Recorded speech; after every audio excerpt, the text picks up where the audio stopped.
Power OPC अनि BPC cement जसको विश्वसनीयता छ अमूल्य। अटल पावर, भरोसा प्रबल, निर्माण अटल।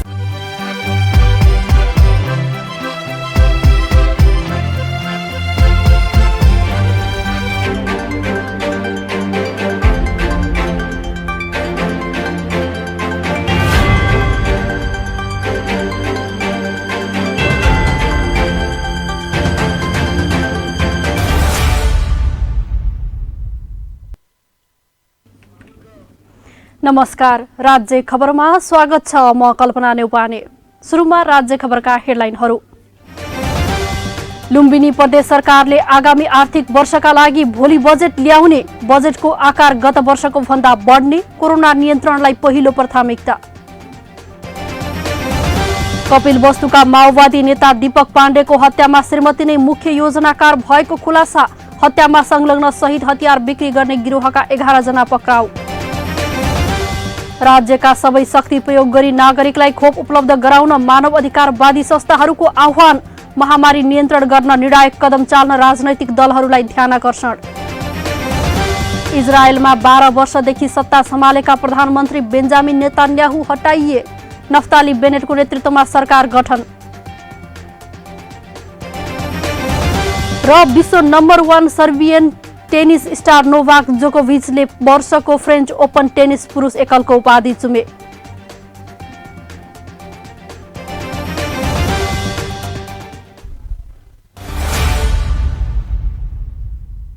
नेपाल गुणस्तर चिन्ह प्राप्त अटल पावर ओपीसी तथा पीपीसी सिमेन्ट। मूल्यमा होइन, गुणस्तरमा विश्वास गर्नुहोस्। सस्तो सिमेन्टको प्रयोग गरेर आफ्नो निर्माणलाई कमजोर नबनाउनुहोस्। अटल पावर ओपीसी अनि पीपीसी सिमेन्ट जसको विश्वसनीयता छ अमूल्य। अटल पावर, भरोसा प्रबल, निर्माण अटल।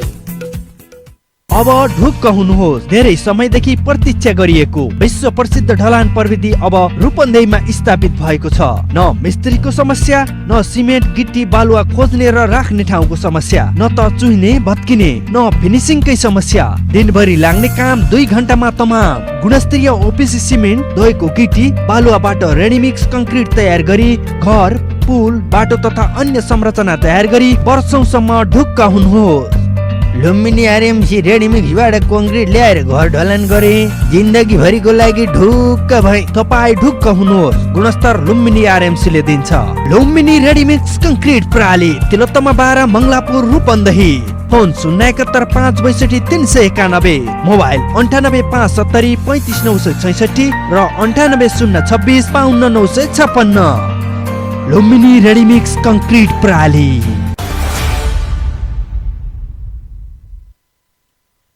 अब खबर विस्तारमा। लुम्बिनी प्रदेश सरकारले आगामी आर्थिक वर्ष 2078-79 मा कोभिड नियन्त्रणलाई केन्द्रमा राखेर 38 अर्ब हाराहारीमा बजेट ल्याउने तयारी गरेको छ। चालु आर्थिक वर्षका लागि 36 अर्ब 35 करोड बराबरको बजेट ल्याएको थियो।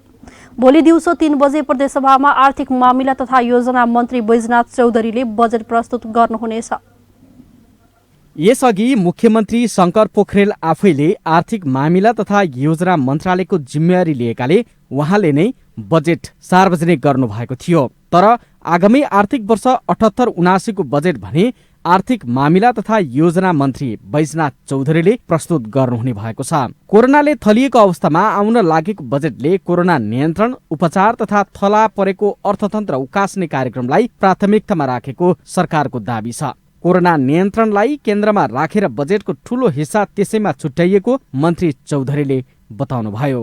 फर्स्टमा कोभिड, दोस्रो रोजगारी, तेस्रोमा अब क्रमगत हिसाबका योजनाहरू सिक हुन नपाउन्, बिरामी हुन नपाउन्, यिनीहरू कन्टिन्यू नै अगाडि बढाउन् र अर्थतन्त्रलाई चलायमान गर्ने गरी नै सोचका साथ हामी अब यो बजेटमा लागिरहेका छौँ। रोजगारीको सवालमा कृषि क्षेत्रलाई उत्पादनमा आधारित अनुदान दिने र सुलभ कर्जालाई व्यवस्थित गरिने सरकारले जनाएको छ। अधुरा योजनालाई प्राथमिकतामा राखिएको छ। निर्माणाधीन पुलहरूलाई पूरा गर्ने गरी मध्यकालीनको माग अनुसार बजेट व्यवस्थापन भएको आर्थिक मामिला तथा योजना मन्त्रीको दाबी छ। मुख्यमन्त्री ग्रामीण विकास कार्यक्रमलाई निरन्तरता दिएको छ र सामाजिक क्षेत्रमा विद्यालयहरूको पूर्वाधार निर्माण, स्थानीय तहहरूलाई पहिलाको भन्दा अहिले सशर्त अनुदानमा समेत वृद्धि गरिएको छ। विशेष अनुदान र समपूरक अनुदान पनि वृद्धि भएको छ। प्रदेशले प्राप्त गर्ने विशेष, सशर्त र समपूरक अनुदान वृद्धि भएको कारण पनि बजेटको आकार बढ्ने मन्त्रालयले जनाएको छ। राजनीतिक हिसाबले समेत उतार चढाव भइरहेको बेला आउने बजेट प्रदेश सभाबाट भने सहजै पारित हुने मन्त्री चौधरीको भनाइ छ। सहज तरिकाले नै पास हुन्छ किनभने हामीसँग अब स्पष्ट बहुमत छ। स्पष्ट बहुमत भइसके पछाडि अब त्यसमा अब त पास फेलका कुरै हुँदैन। अब त्यो त स्वाभाविक रूपमा सरकारले ल्याएको चिज सबै पास हुन्छ। नीति पास भयो, अब बजेट पनि पास हुन्छ, हामीले ल्याउने जति पनि विधेयकहरू हुन्छ सबै पास हुन्छन्। अब सदनमा कम्फर्टेबल मेजोरिटी छ हाम्रो। त्यसो भएको हुनाले त्यसको चिन्ता हामीले गर्नु पर्यो। कोरोनाकै कारण विदेशबाट फर्किएका बेरोजगार युवाहरूलाई तुरुन्तै जागिर दिने गरी सिपयुक्त तालिम सञ्चालन गर्ने, उद्यमशीलतालाई रोजगारीसँग जोड्ने कार्यक्रम बजेटमा रहेको मन्त्रालयले जनाएको छ। यो पटक पुराना अधुरा आयोजनाको संख्या घटाउने तर नयाँ नथप्ने गरी बजेट आउने जनाइएको छ। प्रदेश सरकारले चालु आर्थिक वर्ष 77-78 को बजेटमा समेत स्वास्थ्य र कृषिलाई नै प्राथमिकतामा राखेको थियो। रोजगारी प्रवर्धन गर्ने जस्ता कार्यक्रम कार्यान्वयन भने हुन सकेका छैनन्। कोरोनाबाट थलिएको अर्थतन्त्र, उपचार नपाएर मृत्यु भएका नागरिकहरूको जीवनको सुरक्षा र बेरोजगार भएका युवाहरूलाई बजेटले छुन सक्छ कि सक्दैन भन्ने कुरा महत्त्वपूर्ण रूपमा हेरिएको छ। राज्य खबरका लागि भैरहवाबाट राधेश्याम विश्वकर्माको रिपोर्ट। जिल्ला प्रहरी कार्यालय कपिलवस्तुले माओवादी केन्द्रका नेता दीपक पाण्डेको हत्याको मुख्य योजनाकार निजकी श्रीमती नै भएको खुलासा गरेको छ। श्रीमतीको योजनामा गोली प्रहार गरी हत्या गर्ने समूह हतियार बिक्री गर्ने गिरोह रहेको समेत प्रहरीले पुष्टि गरेको छ। यही जेठ 5 गते कपिलवस्तु नगरपालिका वडा नम्बर 3 गोबरीमा गोली प्रहारपछि घाइते भएका पाण्डेको उपचारका क्रममा जेठ 10 गते काठमाडौँको शिक्षण अस्पतालमा मृत्यु भएको थियो। गत जेठ 5 गते कपिलवस्तु नगरपालिका वडा नम्बर 3 गोबरीमा गोली प्रहारबाट गम्भीर घाइते हुनुभयो स्थानीय माओवादी नेता दीपक पाण्डे सहित 3 जना मोटरसाइकलमा सवार भइरहेका बेला गोली प्रहार भएको थियो। घाइते पाण्डेको उपचारकै क्रममा जेठ 10 गते मृत्यु भयो। यही घटनाकै लागि अनुसन्धान गर्न कपिलवस्तु प्रहरीले माइक व्हिस्की अपरेसन गर्यो। प्रहरी नायब उपरीक्षक धर्मराज भण्डारी नेतृत्वको टोलीले अनुसन्धानबाट हत्यामा संलग्नहरूलाई पत्ता लगाएको छ।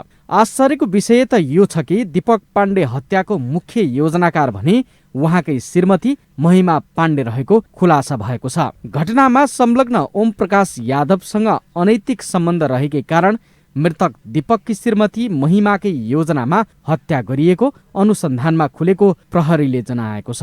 मुख्य गरी मृतक दीपक पाण्डेको श्रीमती ले नै आफ्नो श्रीमानलाई चाहिँ मार्ने सम्मको योजना बनाएको ऐसमेको घटनाको उसमा खुलेको छ, जसमा उनले निजले ओम प्रकाश यादव, रमजान शाह मुसलमान, साकिर अली पाखिया लगायतलाई प्रयोग गरेको देखिएको छ। माइक व्हिस्की अपरेसन अन्तर्गत हत्यामा संलग्नको खोज तलासमा लागेको प्रहरीले हतियार उपलब्ध गिरोहलाई नियन्त्रणमा लिएको छ। प्रहरीले पाण्डे हत्यामा आवश्यक पर्ने हतियार उपलब्ध गराएका र हतियार राख्न सहयोग पुर्याएका 6 जनालाई पनि नियन्त्रणमा लिएको छ। घटनामा संलग्न व्यक्तिहरूको खोज तलास एवं पक्राउ गर्नको लागि अपरेसन माइक व्हिस्की नाम दिई प्रणव धर्मराज भण्डारीको नेतृत्वमा अनुसन्धान टोली परिचालन गरी उक्त घटनामा संलग्न व्यक्तिहरू, वारदातमा प्रयोग भएका हतियार तथा हतियारहरू खरिद बिक्री ओसार गर्ने कार्यमा संलग्न मानिसहरूलाई पक्राउ गर्न 100% सफल भएको।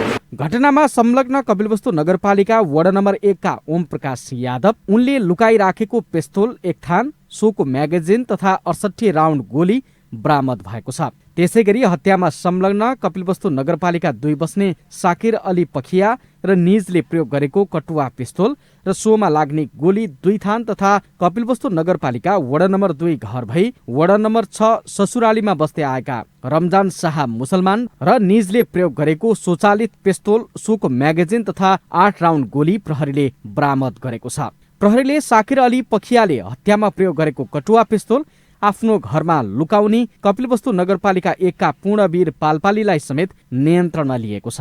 प्रहरी नियन्त्रणमा आएका हतियार, बेचबिखन र ओसार पसारमा संलग्न व्यक्तिहरूमा कपिलवस्तु नगरपालिका वडा नम्बर 2 बरगदौवाका सद्दाम हुसेन खान, सोही वडाको बरगदौवाका प्रवीण गुप्ता, यशोधरा गाउँपालिका 4 का ज्ञानेन्द्र कुमार पाण्डे र राधेश्याम चौधरी, कपिलवस्तु नगरपालिका वडा नम्बर 5 का श्रीराम कुर्मी, वडा नम्बर 1 मस्जिद टोलका नसरत अली रहेका छन्। प्रहरीले दीपक पाण्डे हत्याकाण्डमा संलग्न 100% अभियुक्तलाई नियन्त्रणमा लिएको दावी गरेको छ। राज्य खबरका लागि कपिलवस्तुबाट केपी चापागाईको रिपोर्ट।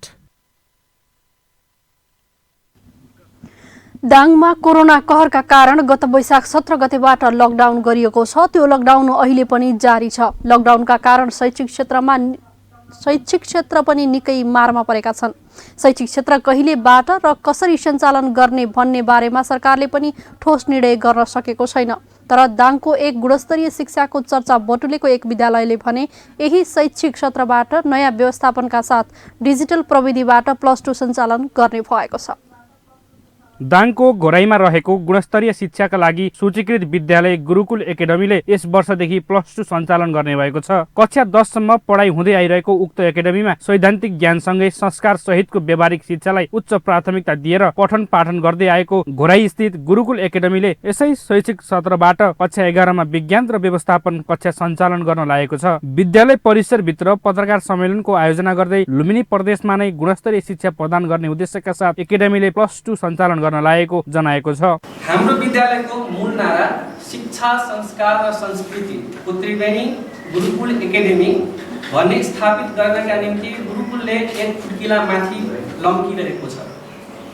हामीले छोटो समयमा गुरुकुल एकाडेमीलाई यहाँहरूको सहयोगले स्थापित गराउन पाएकोमा गौरवान्वित ठानेका छौँ। मैले राखेका समग्र रूपमा गुरुकुलको गुरु योजना के हो त? हामीले उत्पादन गर्न खोजेका विद्यार्थीहरू आत्मनिर्भर, आफूप्रति विश्वास, भविष्य निर्माण गर्ने क्षमता बोकेका, व्यावहारिक ज्ञान भएका तथा 21औं शताब्दीका चुनौतीहरूलाई सहज रूपमा पार गर्न सक्ने हुनुपर्छ भन्ने नै हो। सबै विद्यालयहरूको नारा यस्तै हुन्छ, तर गुरुकुलले व्यावहारिक रूपमा प्रस्ट्याउन चाहन्छ। यसका निम्ति हामीले राष्ट्रिय स्तरका शिक्षण पेशामा ख्याति प्राप्त व्यक्तित्वहरूको सुझाव सल्लाह लिएर अगाडि बढिरहेका छौँ। गुणस्तरीय शिक्षाका लागि उपाधि पाएको गुरुकुलले एसई पछि जिल्लाका विद्यार्थी गुणस्तरीय शिक्षा लिन काठमाडौँ तथा बाहिर जानु परेको हुँदा त्यसलाई रोक्न +2 सञ्चालन गर्न लागेको हो। दाङमा नै गुणस्तरीय शिक्षा दिने र गुरुकुल एकाडेमीले सैद्धान्तिक भन्दा पनि व्यावहारिक शिक्षा दिने विद्यालयको दाबी छ। +2 व्यवस्थापन संकायका संयोजक कृष्णदेव थापाका अनुसार पठन पाठनमा डिजिटल बोर्डको प्रयोग हुनेछ। त्यस्तै एकाडेमीमा विज्ञान विषयको प्रयोगात्मक ल्याबको व्यवस्था, प्रविधियुक्त विद्यार्थी मैत्री कक्षाकोठा, अध्ययन कक्षा सहित ई लाइब्रेरी र सुविधायुक्त पुस्तकालय, futsal, basketball, volleyball, swimming pool, martial art, गायन, वाद्यवादन, खेलकुद तथा अतिरिक्त क्रियाकलाप हुने व्यवस्था मिलाइएको छ। हामीले एलिमेन्ट्रीको कन्सेप्टलाई +2 मा हामीले लिएका छौँ। जस्तो अहिलेको +2 हेरि भनेपछि अथवा क्लास 11 12 हेरि भनेपछि हामी नट ओन्ली पढाइमा मात्रै फोकस गर्छौँ, तर उहाँ पनि धेरै अभिरुचि राख्ने विद्यार्थीहरू हुनुहुन्छ जो चाहिँ पेन्टिङदेखि लिएर गेमदेखि लिएर धेरै कुराहरूमा अब्बल हुनुहुन्छ। उहाँहरूले आइडिया पाएको हुनुहुन्न, उहाँले इन्भाइरोमेन्ट पाउनु भएको हुनुहुन्न। त्यसैले एलिमेन्ट्रीको कन्सेप्टलाई +2 मा गाभेर हामीले विभिन्न किसिमको, चाहे त्यो क्रिकेट होस्, football house, basketball house, swimming, horse riding, badminton, singing, dancing, music, literature, film making, acting, painting केमा अभिरुचि छ उहाँलाई एटलिस्ट बेसिक लेभलको कोर्स हामी चाहिँ दिन्छौँ।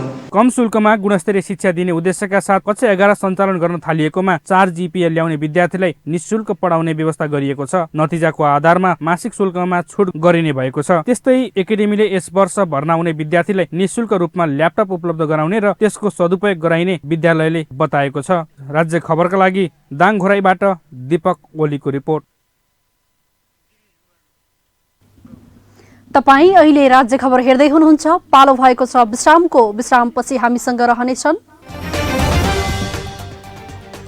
राज्यका सबै शक्ति प्रयोग गरी नागरिकलाई खोप उपलब्ध गराउन मानव अधिकारवादी संस्थाहरूको आह्वान। महामारी नियन्त्रण गर्न निर्णायक कदम चाल्न राजनैतिक दलहरूलाई ध्यानाकर्षण।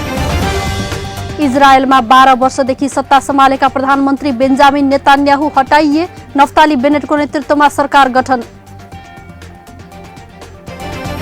र विश्व number 1 Serbian tennis star Novak जोकोभिचले वर्षको फ्रेन्च ओपन टेनिस पुरुष एकलको उपाधि जुमे।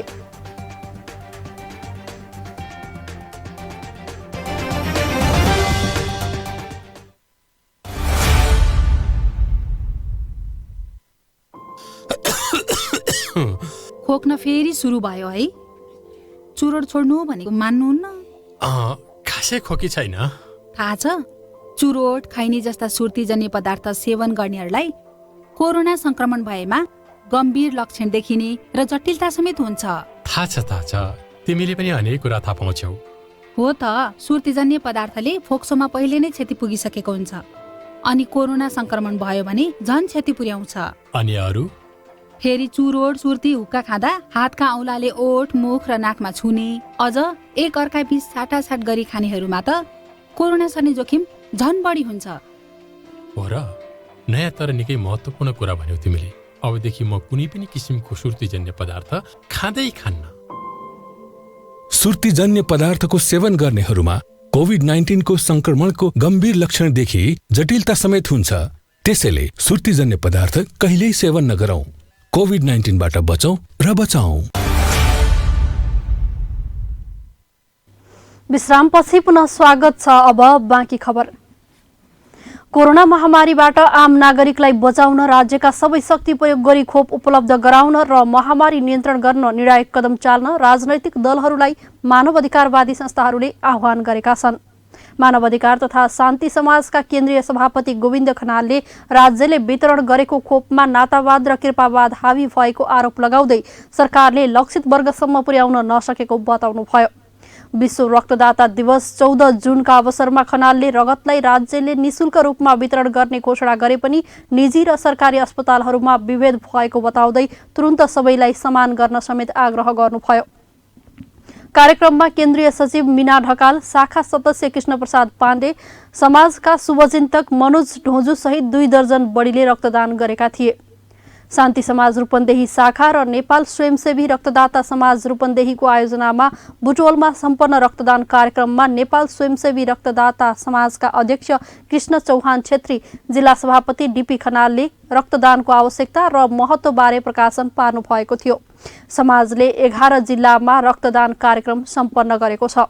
यसैबीच एमनेस्टी इन्टरनेसनलले कोरोना महामारी नियन्त्रण गर्न निर्णायक कदम चाल्न दलहरूलाई आह्वान गरेको छ। एमनेस्टीले कोरोना महामारीको दोस्रो लहर सामना गर्नु परेको अवस्थामा दलहरूले मतभेद हटाएर आउँदो हप्ताहरूमा निर्णायक कदम चाल्नुपर्नेमा जोड दिएको हो। गएको 5 महिनामा 2 पटकसम्म देशको संसद विघटन गर्ने गरी नेताहरू आन्तरिक कलहमा सामेल भइरहेका बेला कोरोना व्यापक फैलिएको एमनेस्टीले जारी गरेको विज्ञप्तिमा उल्लेख छ। नेपालको चिर परिचित कम्पनी चौधरी फाउन्डेसन अर्थात् सीजीले आफ्नो लुम्बिनी प्रादेशिक कार्यालय स्थापनाको शुभ अवसरमा सामाजिक उत्तरदायित्व अन्तर्गत प्रदेशका 5वटा स्वास्थ्य संस्थालाई 10 थान अक्सिजन कन्सन्ट्रेटर सहयोग गरेको छ।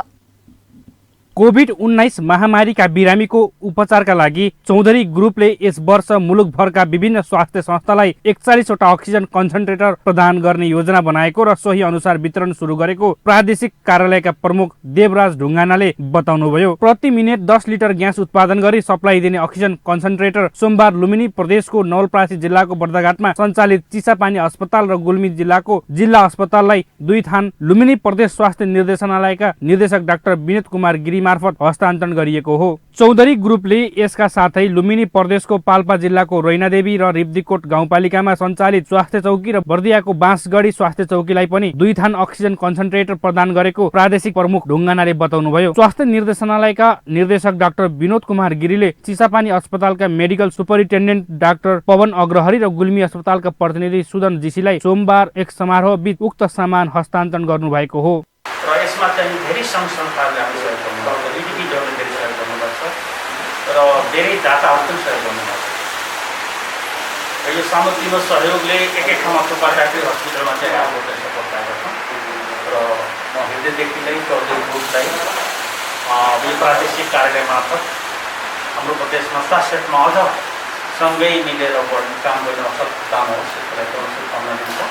पछि पनि हामी मिलेर अगाडि बढ्न सक्छौँ। यो अक्सिजन कन्सन्ट्रेटर जुन स्थानमा अक्सिजन अभाव हुने र अक्सिजन दिनुपर्ने बिरामीलाई तत्काल सहज रूपमा प्रदान गर्ने गरी प्रदेशका ग्रामीण भेगका लागि बढी उपयोगी हुने चिसापानी अस्पतालका मेडिकल सुपरिन्टेन्डेन्ट डाक्टर पवन अग्रहरीले बताउनुभयो। कोभिड पेन्डेमिकले पुरा दुनियाँभरि आक्रान्त भयो होइन, हाम्रो ठुल्ठुलो देशहरू पनि समृद्ध देशहरूले पनि होइन, त्यहाँका नागरिकहरूले अकाल मृत्यु हुन पुग्यो।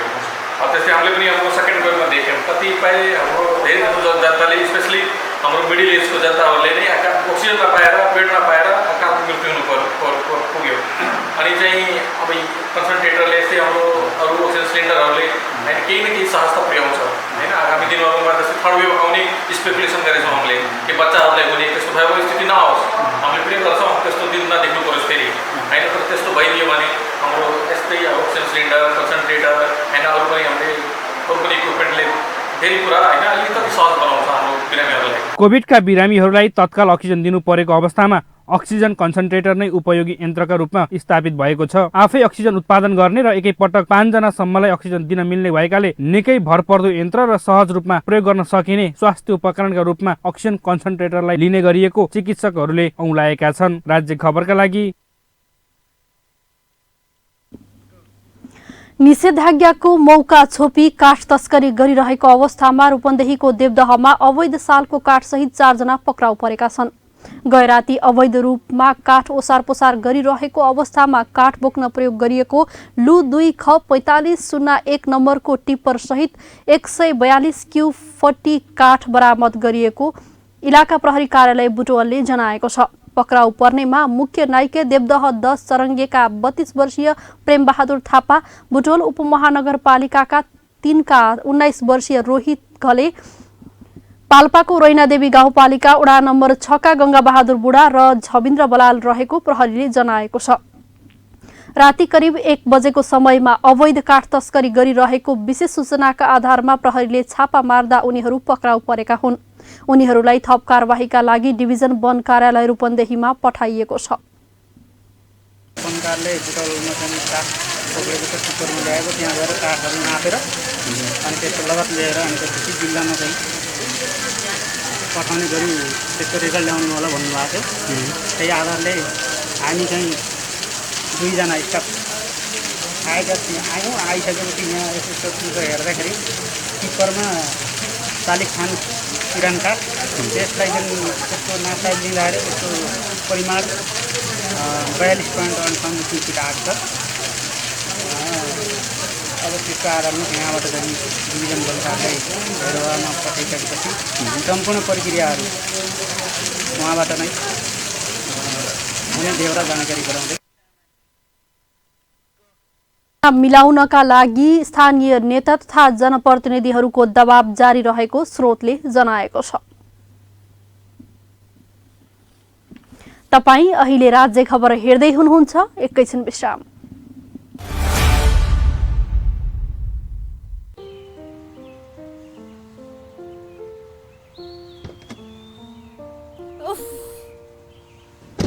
तिमीले फेरि चोर खान थालेको?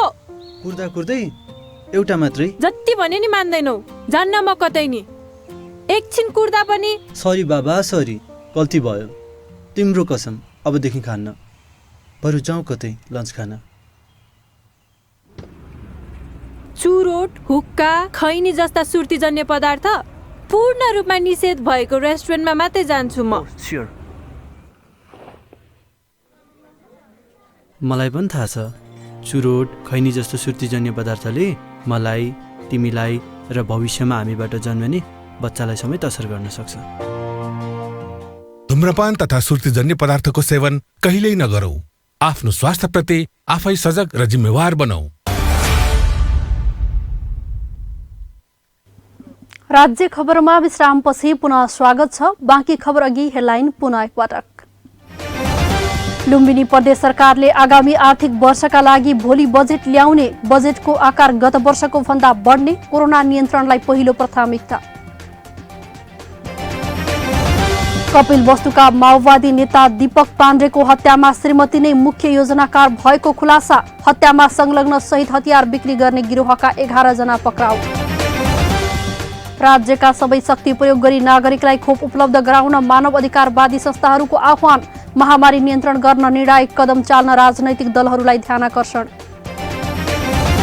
इजरायलमा 12 वर्षदेखि सत्ता सम्हालेका प्रधानमन्त्री बेन्जामिन नेतान्याहु हटाइए, नफ्ताली बेनेटको नेतृत्वमा सरकार गठन। र विश्व number 1 Serbian tennis star Novak जोकोभिचले वर्षको फ्रेन्च ओपन टेनिस पुरुष एकलको उपाधि जुमे।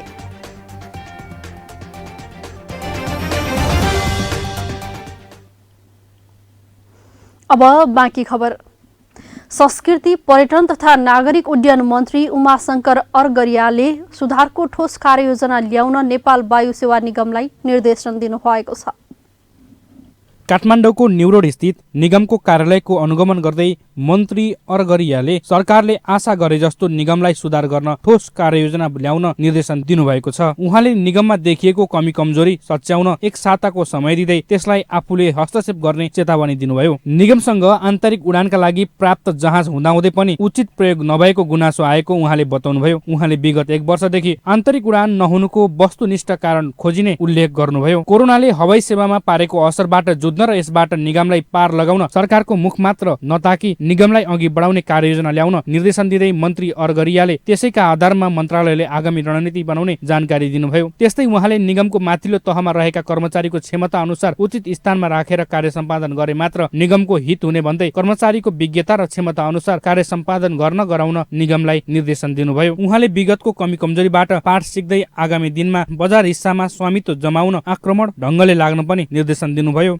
विगतमा भएका गल्ती कमजोरीबाट पाठ सिक्दै भएका कमजोरीहरू सुधार गर्न र नेपाल वायु सेवाको गुमेको बजार हिस्सालाई पुनः प्राप्त गर्न प्रतिस्पर्धी, चुस्त, दुरुस्त र पारदर्शी व्यवस्थापन बनाई अन्तर्राष्ट्रिय बजार विस्तारमा आक्रामक रूपमा लाग्न सम्पूर्ण व्यवस्थापन टिमलाई निर्देशन गर्दछु। सो क्रममा निगमका महाप्रबन्धक डिम प्रसाद पौडेलले निगमको आगामी कार्ययोजनाका बारेमा जानकारी गराउनु भएको थियो। निगमलाई अहिलेको अवस्थाबाट माथि उठाउने धेरै सम्भावना रहेको र त्यसमा सरकारको सहयोग चाहिने उहाँले बताउनुभयो। संसारको सबैभन्दा धेरै ठुलो हिन्दू पपुलेसन साउथमा छ र अनि सबैभन्दा ठुला हिन्दूका देवता भनेर चाहिँ हामीले मुक्तिनाथदेखि लिएर पशुपतिनाथ हैन, जनकपुर धाम सबै यही छ भनेपछि यो ठाउँमा चाहिँ हामीले चाहिँ प्रमोट गर्न सक्यौँ भनेदेखि मलाई लाग्छ यो धेरै ठुलो चाहिँ हुनसक्छ। त्यसका अतिरिक्त सेकेन्ड लार्जेस्ट पपुलेसन भनेको चाहिँ बुद्धिस्टको हो, बुद्धको जन्मस्थान पनि नेपालमै छ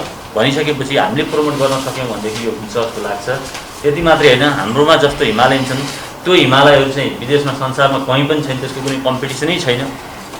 त्यसपछि गएर मेजर अब India, east Asia, China, Korean जुन पपुलेसन छ त्यो चाहिँ हामीलाई इयरलिङ गर्न चाहिँ धेरै सजिलो हुन सक्छ जस्तो लाग्छ। अब हाम्रो हिस्ट्री स्ट्रेन्थ हेर्ने हो भनेदेखि हामीले हिजो यहाँबाट चाहिँ युके फ्र्याङ्कफर्टदेखि दुबई, अब युरोपमा चाहिँ हामी लन्डन उडेको चाहिँ हामीसँग चाहिँ प्रशस्त चाहिँ हामीसँग अनुभव र त्यो स्ट्रेन्थ टु टेक्निकल क्यापाबिलिटी हामीसँग छ। यसकारण पनि हामीले चाहिँ हामी ब्याक हुनुपर्ने अथवा हामीले गर्न सक्दैनौँ कि यो एयरलाइन्सलाई अगाडि बढाउन सकिन्न कि भन्ने चाहिँ हामीलाई कुनै शङ्का हुनुपर्छ जस्तो लाग्दैन। कोरोनाको दोस्रो संक्रमणका कारण निगमले तय गरेको कार्ययोजनालाई कार्यान्वयन गर्न सफल नभएको जिकिर गरेको जनाएको छ। राज्य खबरका लागि खबर ब्युरोको रिपोर्ट। खबरको सिलसिलामा अब विदेशको खबर। इजरायलमा 12 वर्ष शासन चलाएका प्रधानमन्त्री बेन्जामिन नेतान्याहुलाई हटाएर नफ्ताली बेनेटको नेतृत्वमा सरकार गठन भएको छ। तर विपक्षमा जान लागेका लिकुड पार्टीका सांसदहरूले सदनमा हंगामा गरेर बेनेटलाई पहिलो सम्बोधन राम्रोसँग गर्न दिएनन्। नेसेट भनिने संसदमा शपथ ग्रहण गरेपछि बेनेटले आफ्नो सरकार तर्कपूर्ण र जिम्मेवार हुने बताएका छन्। सरकारले इजरायली जनतामा रहेको घृणाको भावना हटाउन काम गर्ने उनको भनाइ छ। लिकुड, रिलिजियस जाओनिजम र उग्र परम्परावादी दलका सांसदहरूले होहल्ला गरेपछि बेनेटलाई भाषण पूरा गर्न धौधौ बनाएका थिए। दक्षिणपन्थी, वामपन्थी, मध्यमार्गी र इस्लामिक पार्टीहरू मिलेर बनेको आफ्नो सरकारले 2 वर्षदेखिको राजनीतिक अवरोध अन्त्य गर्ने र इजरायललाई सही बाटोमा लग्ने बताएका छन्। सम्बोधनका क्रममा बेनेटले नेतान्याहुलाई धन्यवाद समेत दिएका छन्। अब खेल खबर। नोभाक जोकोभिचले वर्षको फ्रेन्च ओपन टेनिस अन्तर्गत पुरुष एकलको उपाधि जितेका छन्। सुरुवाती 2 सेट गुमाएको स्थिति उल्ट्याउँदै जोकोभिचले उपाधि जितेका हुन्। करियरको 19औं ग्रान्ड स्लाम जित्ने क्रममा उनले ग्रिसका स्टेफानोस सिस्पसलाई 3-2 ले पराजित गरे। विश्व नम्बर 1 सर्बियन टेनिस स्टार जोकोभिचले पहिलो 2 सेट 6-7, 6-8 र 2-6 ले गुमाएका थिए। त्यसपछिका 3 सेटमा जोकोभिचले 6-3, 6-4 र 6-4 को जित निकाल्दै उपाधि जिते। जितसँगै जोकोभिच, राफाएल नाडाल र रोजर फेडेररले जितेको उपाधिसँग बराबरी गर्न एक उपाधि टाढा छन्। नाडाल र फेडेरर करियरमा 20-20 उपाधि जितेका छन्। राज्य खबरको अन्त्यमा आइपुग्यौं। जाँदा जाँदै हेडलाइनहरू। लुम्बिनी प्रदेश सरकारले आगामी आर्थिक वर्षका लागि भोलि बजेट ल्याउने। बजेटको आकार गत वर्षको भन्दा बढ्ने। कोरोना नियन्त्रणलाई पहिलो प्राथमिकता। कपिलवस्तुका माओवादी नेता दीपक पाण्डेको हत्यामा श्रीमती नै मुख्य योजनाकार भएको खुलासा। हत्यामा संलग्न सहित हतियार बिक्री गर्ने गिरोहका 11 जना पक्राउ। राज्यका सबै शक्ति प्रयोग गरी नागरिकलाई खोप उपलब्ध गराउन मानव अधिकारवादी संस्थाहरूको आह्वान। महामारी नियन्त्रण गर्न निर्णायक कदम चाल्न राजनैतिक दलहरूलाई ध्यानाकर्षण। इजरायलमा 12 वर्षदेखि सत्ता सम्हालेका प्रधानमन्त्री बेन्जामिन नेतान्याहु हटाइए। नफ्ताली बेनेटको नेतृत्वमा सरकार गठन। र विश्व number 1 Serbian tennis star Novak जोकोभिचले वर्षको फ्रेन्च ओपन टेनिस पुरुष एकलको उपाधि चुमे।